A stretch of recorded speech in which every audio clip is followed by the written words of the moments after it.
బాబు ఎలా ఉన్నావు? నేను బాగానే ఉన్నాను నాన్న. అమ్మ బాగానే ఉన్నారు.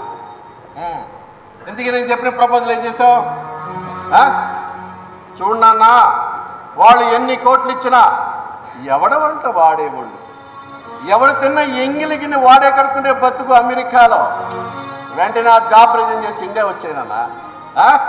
నిన్ను పొలిటికల్ ప్రిన్స్ని చేస్తా.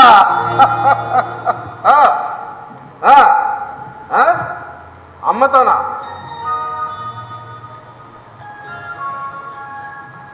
బాబు ఎలా ఉన్నావు నాన్న?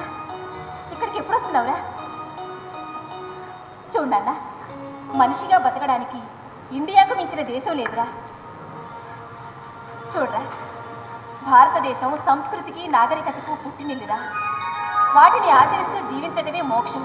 అవును, డబ్బున్నవాడి అహంకారం, అది లేనివాడి అహంకారం రెండు కలిపితే ఇండియా. నీ ఆలోచన చాలా తప్పు నాన్న. ఇండియా అంటే పవిత్రమైన ఓంకారం, సాటి మనిషిపై చూపే మమకారం. అది నన్ను విసిగించేది చాలదా అండి? వాడి బుర్రెందుకు తింటారండి బాబు? అవన్నీ మర్చిపో.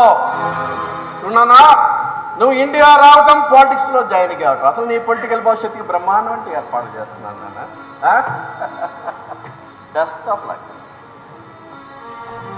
చూడండి, నా మాట అంటే మీకు ఎటూ లెక్కలేదు. వాణ్ణి కూడా ఈ కుళ్ళు రాజకీయాల్లోకి లాగి నా నుండి దూరం చేయాలని చూడకండి. ప్రత్యేకంగా నేను దూరం చేసేది ఏంటండి? మీ శ్లోకాలు వింటే వాడే నాకు దగ్గర. ఇంతకు ఏం ఆలోచించారు? ఏ విషయం? ఆ భూముల విషయం. ప్రత్యేకంగా ఆలోచించేది ఏంటంటే 6 నెలలు అవన్నీ నా సొంతం అయిపోతున్నాయి కదా. అంటే ఆ పండితుని కథలోని నీతి తెలిసిన తర్వాత కూడా? చూడండి, కథలు వేరు, జీవితాలు వేరు, నీతులు వేరు, నిజాలు వేరే.